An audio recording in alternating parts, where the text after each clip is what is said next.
It's Tuesday the 17th of November. So it was either today or tomorrow that I could reintroduce cashews. So I am actually going to just kind of snack on them now. It's 5 o'clock, so I'm gonna have dinner anyway, and usually like snacking isn't a big thing with my holistic doctor, so he just likes me to have 3 big meals per day. So since I'm gonna be eating here soon anyway, I'm going to have some cashews first. And then I have my appointment with them tomorrow, so on Wednesday, which I'll probably record an intro. But anyway, I just wanted to come on here and say that I'm going to try these, and then that way I can talk to them tomorrow on my virtual phone call and see how the reintroduction of cashews went. Okay, these are so good. You could definitely eat too many. I need to put the cap on and eat some actual dinner.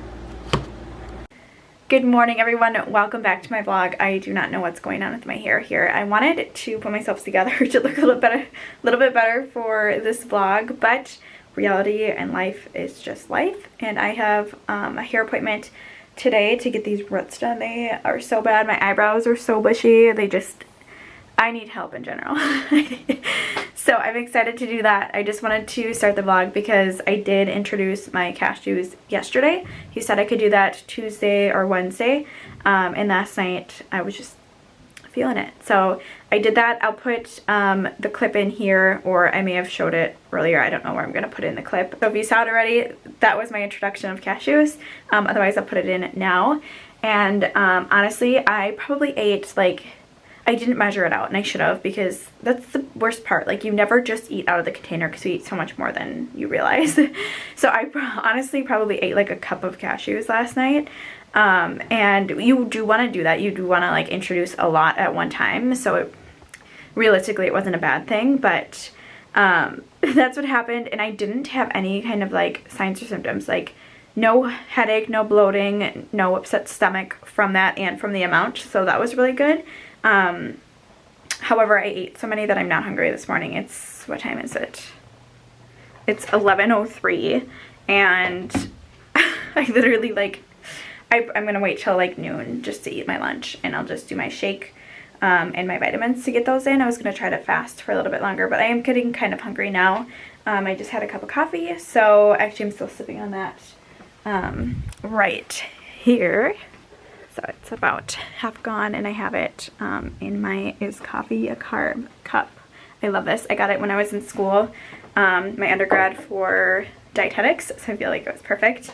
But now I'm just kind of cleaning up my bathroom, cleaning my room, getting my day started because I let myself sleep in.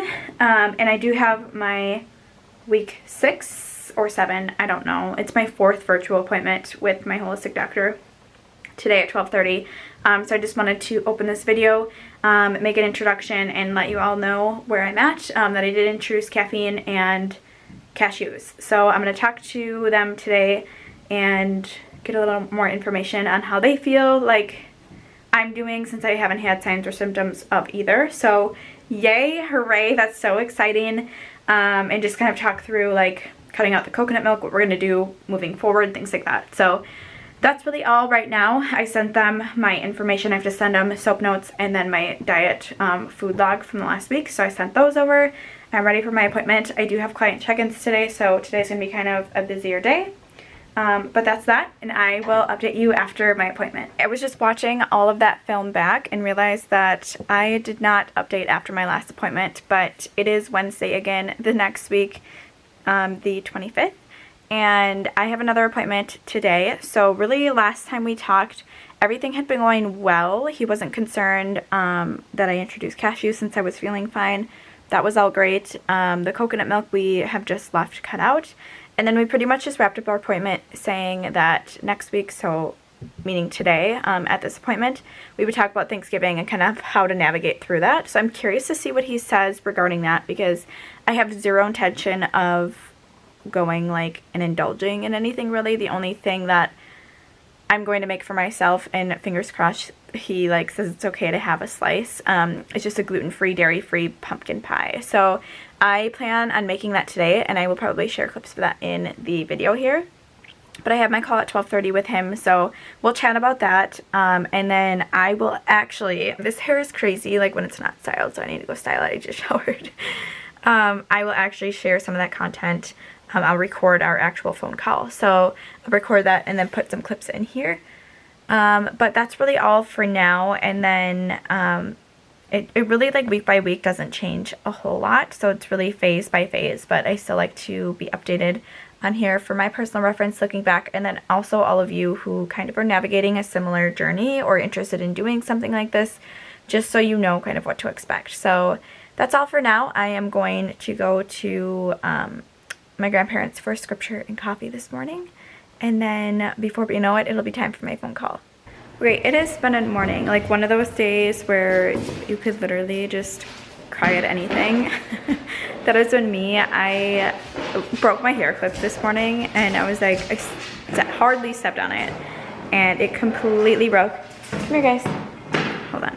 It's like the dumbest thing, because I can go buy a new one for like $4, but I'm just like, oh, I just want to throw my hands in the air and be done with today already. But it is almost time for my appointment. I'm waiting for David to call, so we're just going to chat a little bit on the phone for my virtual appointment. But I was going to update you on something else. Oh, I recalculated the days between my cycles. So from September to October, I was exactly 28 days, which is where you want your cycle to be for like good, healthy, balanced hormones. And then I recalculated from October to currently, because I should be getting my period any day now, and it's been 34 days. So again, like, or almost a week late, which is like so frustrating because I had like that really good month. I got my hopes kind of high, and now I feel like we're back to square one, even though we're not, because initially I was like skipping a month. I was every 8 weeks. So in the grand scheme of things, it's still progress, but it just is like one step forward, 2 steps back. So feeling a little frustrated, a little overwhelmed today, but I'm hoping my call with him goes well, and once I get the call, I will share some of that information with you guys. Hello, this is Michaela speaking. Michaela, it's David calling. Hi, how are you? But your sleep is becoming deeper and more restful. Yes, I would say so. I'm definitely not waking up fatigued and like exhausted like I had been. Well, it sounds like your body's finally kind of catching up to you. I think so too, yeah. And I know I wrote in the additional comments, which I'm sure you'll get to. So my cycle from September to October was just about exactly 28 days. And now this one's been 34. So I'm like a little frustrated and irritated with myself. I know it probably won't be perfect right away, obviously, but I'm just like, oh, like what am I doing wrong? You just never know with these and how your body has been so disrupted for so long. It might be resetting. Yeah. I did notice your weight kind of went up a little bit. It did, yeah, like 3-ish pounds. Might be getting your cycle here in the next couple of days. Yeah, and that's what I'm thinking, because like I have symptoms of getting my cycle, but I just haven't yet. BMs are more regular. Yeah, I would say, I think the past 6 mornings they've been regular, and even before then I think it was pretty regular, but it was just that one morning that I don't think I had any, or that day I didn't have anything. Do you ever eat anything like a spring green mix or simpler lettuces? I was doing like the spring mix lettuce. I was doing Did you like... feel like I was giving you, was it more difficult or easier or less difficult? To go to the bathroom? Yeah. Well, so I really haven't had a salad in, I would say, a couple weeks now. So I would say just based off of that, it's easier to go just because they've been more consistent. But I don't know if I'd correlate it with the salad or with the fact that we're doing magnesium different and more often than we had been. I wonder if you need a little bit of time in between that, all that really fibrous vegetable. Maybe it's just one meal are those, and then something for dinner is a little bit softer, like a spring green mix or some asparagus or something like that, just to get more variety. Okay. I was doing sweet potato and spaghetti squash, but then I know you were concerned that it was too many carbs, so I cut both of those out. I would say, I would mix it back and forth. You've got a number of different things going on now. So you've got just more opportunity to, make it I know the convenience factor is really important, but that also may mean just having a box of green salad mix ready to go. Okay. So are you saying if my weight would go up, that would maybe be I would say if your weight goes up, because you're on your scale at home, you're 2 pounds heavier than you were at my scale when we started. Right. So, I don't know. I know it's not a huge deal, but that's kind of like a, check engine light. Gee, why is my weight going up? Well, you could be on your cycle. Or it could be this little hit of cashew butter. Or it could be, you introduced a little fat bomb. And then it's the oatmeal that's giving you a problem. Okay. So if you have anxiety over your cycle, one, it's mental, right? Like, oh my gosh, it hasn't happened yet. But yeah, I think that there's a part of it, like your body's being flushed with hormones, and it changes the way that women think. So I don't think you're experiencing anything different than you should be. And then we'll be on for next Wednesday? Yeah. And then we should think about you coming in and redoing labs as well. Michaela, I think, again, you've got to have the perspective. This has been a long-standing issue, and it's going to take a little while longer for it to unwind. I don't see why in a year you would be suffering with the things that you're suffering with. Right. I know, and it's already been 2 months, so it's like, I just need to give it time. Give it another, imagine what's going to happen in another 2 months. Right. And then 2 months after that, so in 6 months after you've started, or 8 months after you've started, I think you're going to feel like a totally different woman. Well, have a happy Thanksgiving, and we'll talk to you next week. Okay, thanks. You too, David. My pleasure. Bye-bye. Yep, bye-bye. To be honest, I was just having such a bad day when we had that phone call. I don't know. I just get overwhelmed sometimes, and I feel like my cycle's late, so that just has like a lot of added pressure. That's something that I've struggled with for so long, and that's partially why I'm doing this program along with constipation. So ultimately I know it's going to take longer than 3 months to heal. So we need to keep that in mind. But I'm feeling a lot better today. It's Thursday. It's Thanksgiving that I had been yesterday. So I am on day 35 without a cycle. Last month from September to October, it was exactly 28 days. So I was really excited, kind of had really high hopes. And now I am at 35 days. So we did introduce caffeine, cashews, and now I introduced almond butter, or almonds. So I'm like, is it the caffeine maybe that's affecting my cycle? I don't know. We're going to have to play with it, and I might have to cycle off of it again. But for now, I'm going to stick with what I'm doing, see how long it takes to get my cycle, reevaluate after that. But I am sitting down and reading up on some leaky gut syndrome information. And I just talked about it on my Instagram, actually. So if you guys see this little clip in here, it's going to be very similar to what I talked about on Instagram. I'll try to keep this short, but ultimately, there are many people who have leaky gut syndrome. You can have it and not have any signs or symptoms. I will read you a couple signs and symptoms that are in this little booklet here of leaky gut syndrome. But first, I want to show you a diagram to explain what leaky gut syndrome is first. It's the diagram that they show, and it actually is very easy to understand. So if we look here, this is the intestinal mucosal cells. So this is what we're looking at. These are normal tight junctions. They're nice and tight together. Nothing can come through here, which is great. That's what we want. When we have leaky gut syndrome, these tight junctions begin to split. When they begin to split, then when we eat, food particles can seep through these intestinal mucosal lining. So they seep through here, and they can go into places like our circulatory system in our body. Ultimately, that's not where food belongs. Food belongs in our intestines. We absorb the nutrients out of that, and then we excrete it through our feces.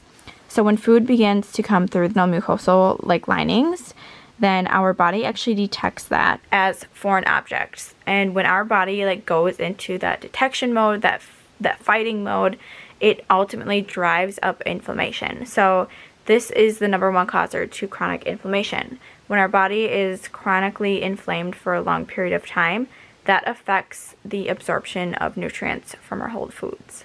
When this happens, we really only have one way of fixing it. It's finding out the root cause, or like our food intolerances, and eliminating those foods. So that's ultimately what I've been doing these past 2 months, is eliminating foods, attacking that inflammation, so just putting out the fire, if you will. And then phase 2 was clearing out all of that debris.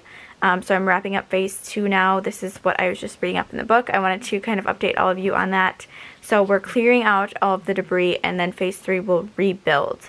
So ultimately we went through, again, like I said, in phase 1, we eliminated a bunch of triggered foods, and then we started slowly introducing foods that I was more interested in. So I did cashews, a lot of people do eggs, I did caffeine, coffee, and then now I'm doing almonds. So I'm taking it slowly, just seeing how my body reacts. But if I were intolerant to one of those foods, let's just say almonds, when I would eat almonds, those food particles would then seep back through these linings here, and then it would cause signs and symptoms such as like gas, bloating, you can see the list here, things like skin rashes, headaches, fatigue, thyroid disease, mood swings, brain fog, insomnia, anxiety, depression, autoimmune conditions, joint pain, bloating. Really, it's different from person to person, so it's not to say like, oh, I ate almonds and I got a headache, like everyone's going to be that way. No, it's different for every single person. I might be sensitive to something, you might not be. That's totally fine, but that's just the process that we have to go through, and it's a really long journey to find the foods that you're intolerant to. And the worst part is, like, I could be okay with a food now, and 5 years from now I might be intolerant to it. So you just need to pay attention to those things. The main information that I read up on tonight was just regarding leaky gut syndrome, chronic inflammation, disease in the gut, and I'm just taking that all in, kind of putting it to good use now, and wanted to share that with you guys here on my YouTube channel, because I feel like a lot of us do struggle with some kind of food sensitivity, and it's never fun to eat something and then like be belching or be bloated or passing gas, whatever it might be, and not know what to do. So if you're in that situation, know that it's likely a food intolerance to you specifically, not necessarily somebody else, not the food that you ate that it's cooked poorly or something like that, but it is a sign that your body's giving.